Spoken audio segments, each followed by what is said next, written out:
Hi, so welcome. Today we're going to be looking at functions. We're going to understand deeper and work with functions in creating this game. I called it What's the Sum? And you're creating a math game where the user calculates the sum of two randomly generated numbers, and then he or she fails when the answer given is wrong. And once failed, the user should be shown the points, and these are the instructions. The game should be informative with instructions of what the user should do. E.g., please enter your name when you need the user to enter their name. Use functions to make the code readable and easy to follow and debug. Each function should perform a single task, and each function name should be named according to the task being performed. The name should be short but self-explanatory. Okay? And then the game should start with getting the name of the player and then welcome the player and tell them what's to happen next. Basically, this is just being informative and taking the user through the processes. Yeah, so let's get started with this task ahead of us. I have already created my file in code blocks, and so it's only the coding that remains. So the problem is we're supposed to create a game. First of all, let me just start with what must be there. That's the int main.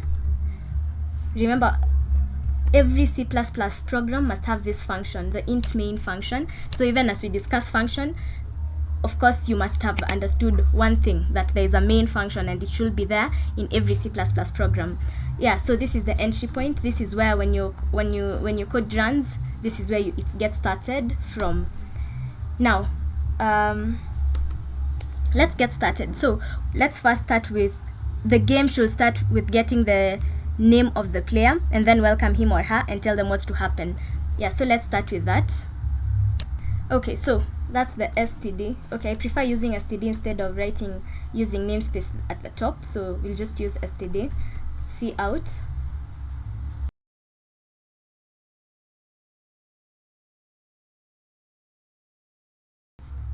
Remember, we are naming everything according to what it does. So for example, here I have used player name because instead of using just A or B, just a value as a variable, I prefer using a name that explains what's happening. So for example, here you'll just note it's the player's name.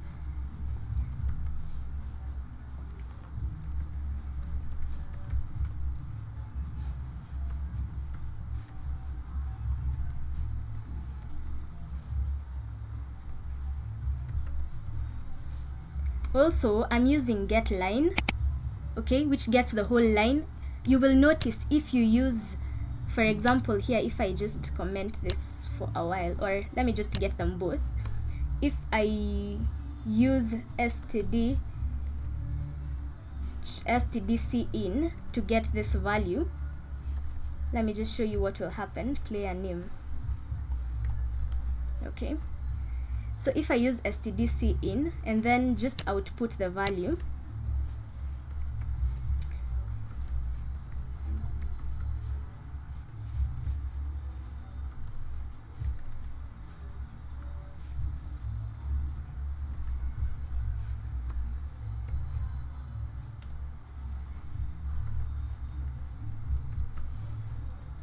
let me just comment this first. Let's just use this stdcin. And of course, since I'm using cin and cout, I must use #include the header file iostream. Okay, so let's save this. What's wrong? Std string. Oh, sorry, I did this wrong here. It's std then string. Okay, this is the namespace and this is what we're getting from that namespace. Okay. Yeah, so it will ask me to enter name. Let me just enter my name, Doreen Chemweno. But it only gets Doreen. That's the problem with cin. When you're getting two words, let me say it that way, because there's a space here, and the cin only gets the letters before the space. Okay, so when we want to get the whole thing, we use getLine because it gets the whole line. Okay, so the difference will be, let me just remove this now since we've already seen that, and then let me just use this.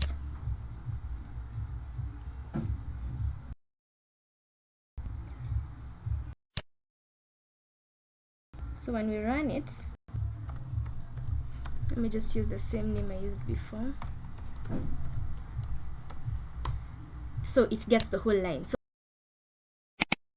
yeah, so now let's continue.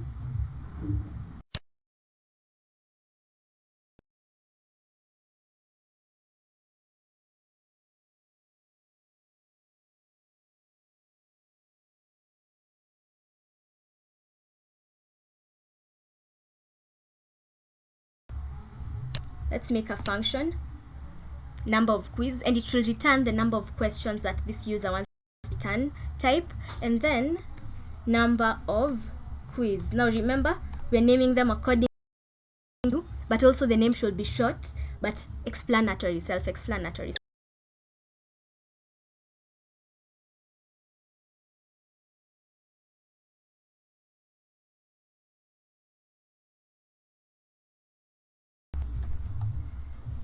Yeah, so that's that. Then we come back here, and then let's now get the value that has been returned. I can still use the quiz variable because this one just is used in here, and we can just declare another one, quiz. The value of this will be what is returned here is what will be assigned here. Okay, quiz will be assigned the value that is returned from this, while quiz is less than use. Okay, so that we just use a lot of things, let's just define.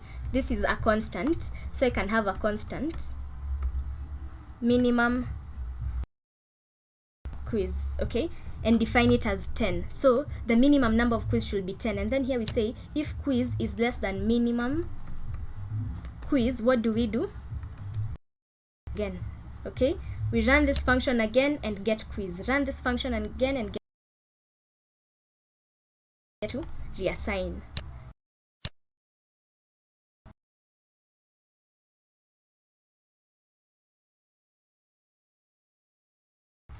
Let's see how it works.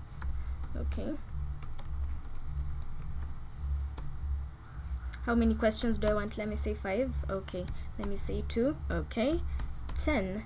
Yeah, and so if you say at least 10, the program proceeds to the next line, and then the pause, that's what happened until you press our key and then it continues.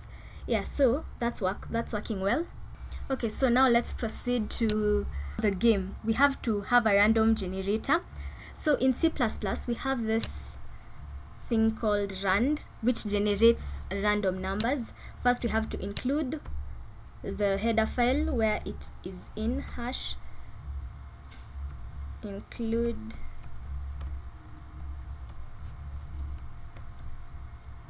okay. Then once we've included it, we need now to create, okay, let's have a function for that too. It will be a separate function that just generates a random number. Okay, now let's do that. Now we have it will generate a random number and then return that number, so that means we have an int return type, and then we can call it generate number. Okay, it will take n, though it's not a must really, we can just let it generate numbers ranging from 1 to 100, but for this case let me just enter n. That's a placeholder. We have a placeholder for an integer, and then that integer, is what we are going to use for our random function. So realistically the random function works this way. So return, first of all, we can just return, since it's just one statement, we can just return the calculated number, rand. When you just do this, it will return a random number, but now ranging from 1 to I don't know what. But if we add modulus and then say, for example, 100, it will generate numbers from 1 to 100, from 0 to 100. If we say 10, it will be 0 to 9. Yeah, it's actually 0 to 9. Then this is 0 to 99. So we want it to use n. Then here is where we will specify, when we're calling it, we will specify if it's 10, 100, or whichever value. So it's n. Then I will say plus 1 because I don't want the 0. So it will start from 1 to 10 instead of 0 to 9. and then yeah, that's our function. That is what will be generating the random numbers. We can actually test it here. Let me just put it before everything else because we're just testing. Std cout, and then we say generate number. Now here is where we place our value. So let's say 100. So that means it will be from 0 to 99, but since we've added the +1, so it will be from 1 to 100. Yeah, then now we can end line. Std end line. Sorry, we have that. So generate number from 1 to 100. And so our generated number is 42. Okay, so that works well. We don't need to answer everything, so since we've already confirmed the rest of the code is working as needed. Now the next thing will be from this generated number. First of all, there should be 2 generated numbers, and then we need those 2 numbers to be output to the user. Okay, then after that the user enters the sum of those 2 numbers. So let's have another function. Remember, we are working with functions. We are familiarizing ourselves with functions, so that's why we're using functions a lot. But also this is a good way to break down the code such that when you notice a problem in a certain area, you just go to that area instead of looking at everything else. Yeah, so we will have a function to add, which will return the sum. So if it's returning the sum, then it's an integer also, and we can call it to add. So we are adding 2 values, and those 2 values are from this. So this will be 1 value, and then again generate another, and then now add the 2 values. So we will have 2 integers. Yes, we can say int a, int b. This really, I think this naming is okay because it's 2 integers, so it doesn't really matter. We don't have any specific naming we would prefer. We can just say a and b. Then let's output cout. Okay, I want us to output a, and then again we say plus, let me just do that, b. Okay, remember this is now outputting the 2 generated numbers and asking the user to say what the sum of those 2 values are, and then we can end the line here. Okay, and then we want the user to enter the value, so we can say sum, int sum, because it's the sum of 2 values, and sum is equal to the value the user will enter. Okay, see in, and then we say sum, and then now we return that value. Great. Now once we've returned, there's one more thing we're supposed to do. Now we're supposed to check if the sum the user says it is actually that sum. So we can have a function called checksum, and it will return a true or false depending on whether the answer being stated by the user is true or false. So we can have a boolean for this. Remember, all this it's just according to how I think, and so you can write them depending on your thinking, and also these functions can be different depending on how you get the question. There's no right or wrong way, but there can be a better and worse way to do it. Yeah, so we have checksum, which takes no parameters, and now in checksum we want to get to these 2 generated numbers. Okay, we want to get these 2 generated numbers, so we can have int a. Remember, this is only applying to this section or this block of code, and so here if we say a again, it doesn't really matter because this a is not a global variable, as we mentioned in a previous video. So int a is equal to, okay, what did I call it then? Generate number. So we can say int a is equals to generate number, and then it will be up to 100, and int can actually just copy this, then this will be b. So you generate 2 numbers. After you've generated these 2 numbers, first we will check what the player entered. So we can have int player sum. That's the sum that the player got. Okay, player sum, that's the sum, this returned sum here. So we can say is equal to add then A and B. Remember, this A and B are not this, because these were just placeholders, and now our A and B are these two.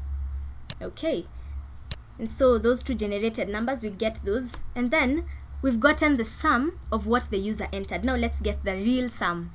So we can have it as sum is equal to A plus B.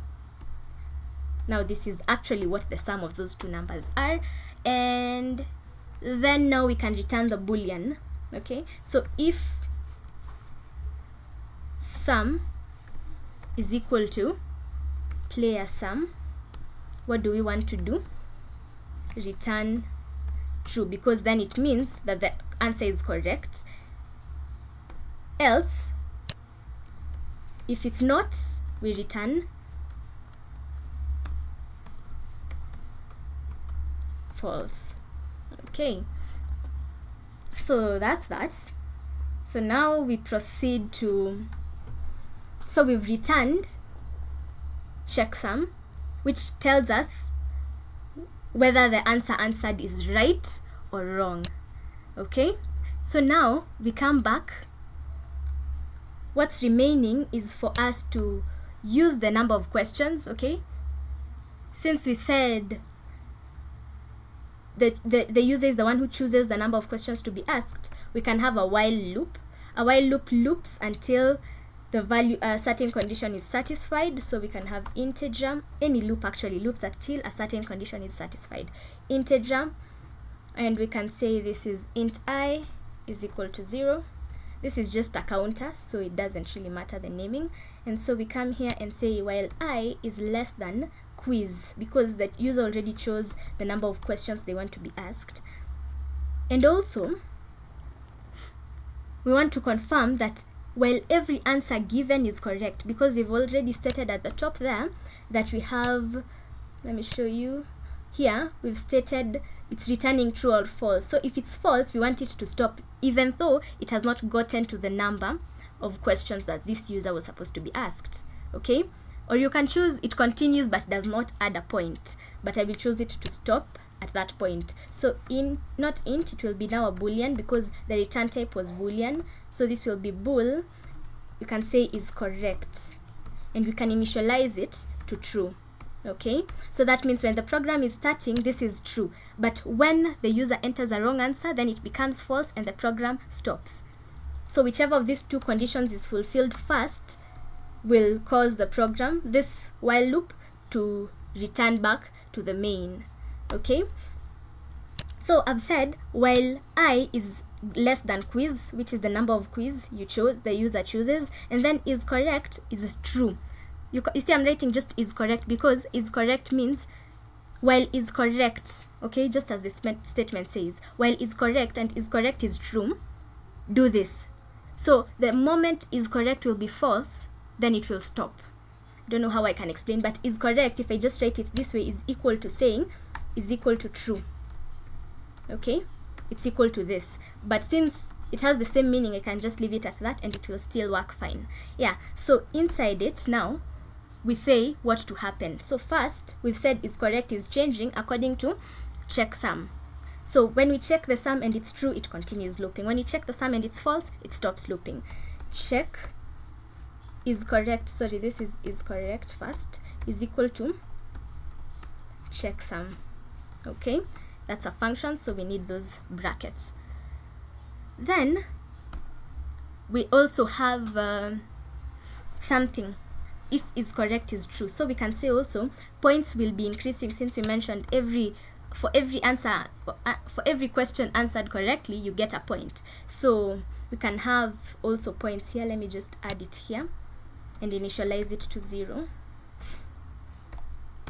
Yeah, let's initialize that to 0, and then let's come here and also say if is correct. Okay, whenever you answer a question correctly, what do we want to do? if is correct, we want to add a point. Remember, this is correct is true,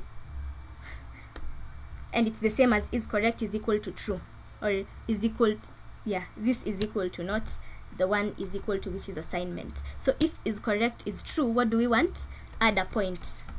Points plus is equal to 10. Let's add 10 points for each question answered correctly. And then let's not forget to increase our counter, otherwise it will loop forever.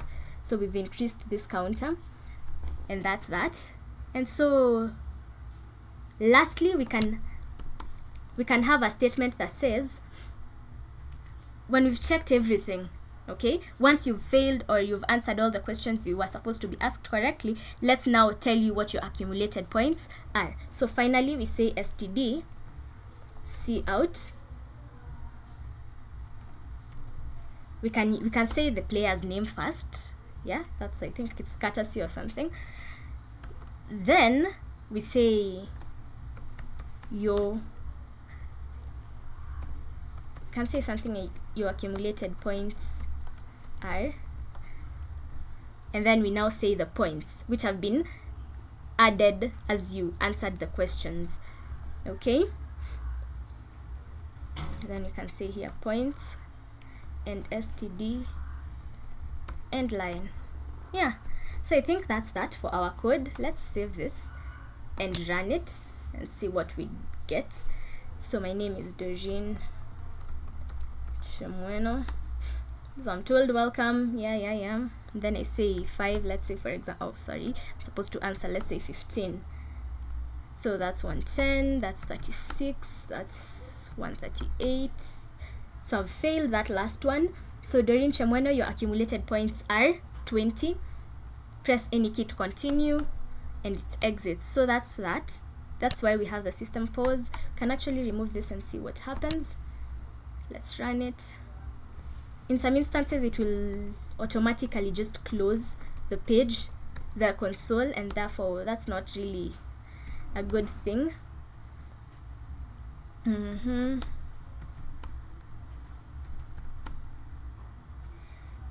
Okay, so press any key to continue and it closes. Yeah, so that's that for today.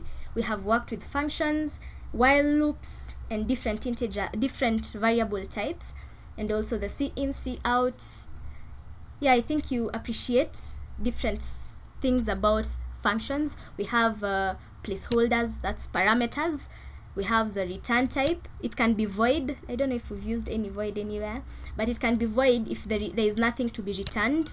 Okay, and if for example you place it to be boolean and still not return anything, you will get a warning here that tells you a non-void function has no return statement. Okay, so it's wise for you, if you're using a boolean, just return something that's boolean. If you're not returning anything, just write void here, just write void, and you won't have to return anything.